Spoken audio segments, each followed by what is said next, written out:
আসসালামু আলাইকুম।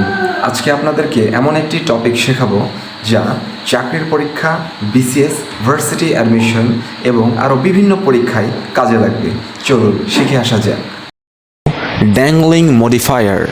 আপনারা কি জানেন যে এই যে ড্যাংলিং মডিফায়ারটা কি?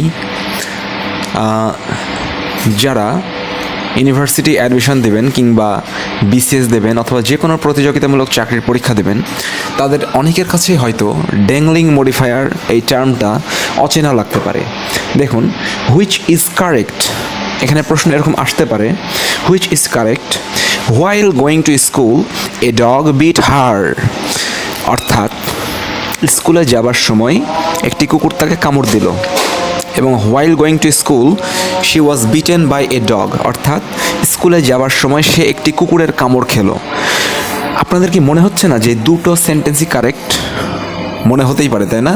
কিন্তু আশ্চর্যের বিষয়, দেখুন প্রথমে যে সেন্টেন্সটি আছে এটা হাস্যকর একটা অর্থ আছে।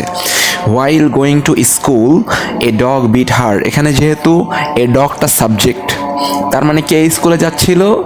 এ ডগ স্কুলে যাচ্ছিল, কুকুরটি স্কুলে যাচ্ছিল। আপনি কি বলেন যে কুকুর কি স্কুলে যেতে পারে? কখনোই পারে না। It is never happened. So আমাদের কারেক্ট অ্যান্সারটা হবে while going to school she was bitten by a dog.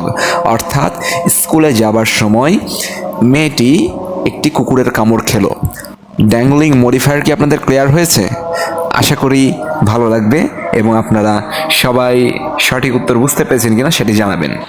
তো বন্ধুরা, কেমন লাগলো? নতুন কিছু শিখতে চাইলে অবশ্যই আমার চ্যানেলটাকে সাবস্ক্রাইব করবেন। ধন্যবাদ। আসসালামু আলাইকুম।